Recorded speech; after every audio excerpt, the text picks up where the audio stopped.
আসসালামু আলাইকুম সুপ্রিয় দর্শক, সবার কি অবস্থা? হাজির হয়ে গেলাম দীপ্ত টিভি নিবেদিত মাশরাফি জুনিয়র নাটকের 1193তম পর্বে কী সব ঘটতে চলেছে তার অগ্রিম আপডেট নিয়ে।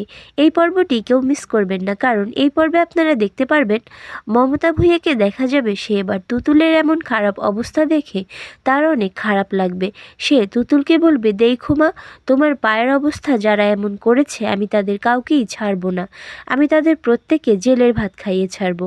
তখন তুতুল বলবে, না মা, আপনার নামে এমনিতেই একটা মামলা চলছে, তার উপর আপনার যদি কিছু হয় আমাকে কে দেখবে? আমি আপনার ছেলের বউ না, আমি আপনার মেয়ে হয়ে বলছি, ওদের সবাইকে আপনি ছেড়ে দেন আর আমার হাতটা আপনি শক্ত করে ধরেন, আপনি ছাড়া তো আমার আর কেউ নেই। তুতুলের মুখে এমন কথা শুনে সাগরের মাকে দেখা যাবে সে তুতুলকে ধরে কান্না করে ফেলবে। তুতুলকে বাড়িতে নিয়ে আসার পরে সাগরের মাকে দেখা যাবে সে সাগরকে ডাক্তারের কাছ থেকে রোগীদের লিস্ট নিয়ে আসতে বলবে।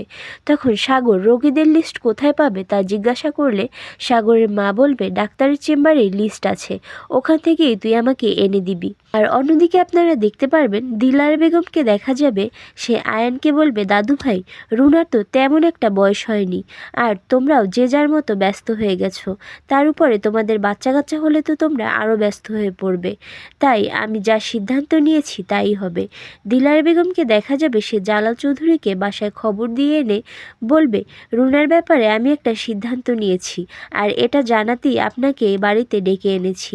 ইদানিং রুনা সাদিককে অনেক মিস করছে, অথচ ওর পাশে থাকার মতো কেউ নেই। তখন জালাল স্যার বলবে, কি বলছেন? ওকে দেখার জন্য তো আপনারা সবাই আছেনই। তখন দিলার বেগম বলবে, দেখার জন্য যে কাউকে দরকার সেটা তো বলিনি, আসলে আমরা বলতে চাচ্ছি যে ওর জীবনসঙ্গী হিসেবে পাশে থাকার জন্য একজনকে খুব দরকার, তাই আমরা ওকে বিয়ে দিতে চাচ্ছি। দিলারা বেগমের মুখে রুনা ম্যামের বিয়ের কথা শুনে জালাল চৌধুরীকে দেখা যাবে সেও সহমত পোষণ করবে। আর এছাড়াও থাকছে আশ্চর্য সকল ঘটনা। সুতরাং সবাইকে মাশরাফি জুনিয়র নাটকের আগামী পর্ব দেখার আমন্ত্রণ রইল। ধন্যবাদ।